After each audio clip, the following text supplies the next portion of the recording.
ഒറ്റ പ്രാർത്ഥനയാണ് ഇന്ത്യ ഏറ്റവും മനോഹരമായി കണ്ടത്. അതിതാണ്: ഓം സഹനോ അവതു സഹനോ ഭുനക്തു സഹവീര്യം കരവാവഹൈ തേജസ്വിനാവധീതമസ്തു മാ വിദ്ദുഷാവഹൈ ഓം ശാന്തി ശാന്തി ശാന്തി. ഒറ്റ വരിക്ക് മാത്രം അർത്ഥം വെക്കാണ്.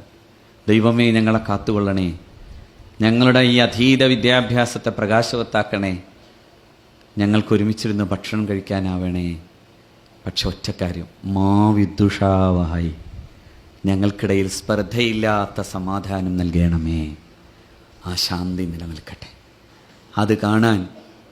അത് കാണാൻ ഏറ്റവും കൂടുതൽ ആഗ്രഹിക്കുകയും പ്രവർത്തിക്കുകയും ചെയ്ത ഒരു മഹാഗുരുവിൻ്റെ ഓർമ്മകൾ നിലനിൽക്കട്ടെ. ഞാൻ ഒട്ടും അതിശയോക്തിപരമായി പറയല്ല, കേരളമെന്ന് പറയുന്ന ഈ നാട് ഇത്രമേൽ മനോഹരമാകാൻ ഒറ്റ കാരണമേ ഉള്ളൂ: ഒരു ശ്രീനാരായണ ഗുരു ജനിച്ചു എന്നതാണ്. കാരണം നാരായണ ഗുരു ഉണ്ടാക്കിയെടുത്ത ഈ വിപ്ലവകരമായ മാറ്റത്തിന് മറ്റൊരാളെയും തുലനം ചെയ്യാൻ കഴിയില്ല. ഈ നാട് ഇന്ത്യയുടെ അല്ല, ലോകത്തിനു തന്നെയും മാതൃകയായി നിൽക്കുമ്പോൾ ബംഗാളിൽ സ്വാമി വിവേകാനന്ദ സ്വാമികളുണ്ടായിരുന്നു. അദ്ദേഹത്തിൻ്റെ ഗുരുവായ ശ്രീരാമ പരമകൃഷ്ണരുണ്ടായിരുന്നു. ഒട്ടേറെ വലിയ നവോത്ഥാന നായകന്മാർക്ക് കൂടുതൽ ജന്മം നൽകിയ നാടാണ് ബംഗാൾ. പക്ഷെ എന്നിട്ടും എൻ്റെ കേരളം പോലെ ആയില്ല, നമ്മുടെ നാട് പോലെ ആയില്ല.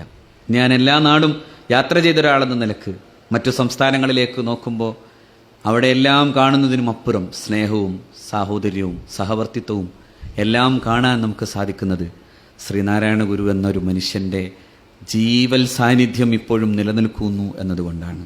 നിലനിൽക്കണം എന്ന പ്രാർത്ഥനയോടെ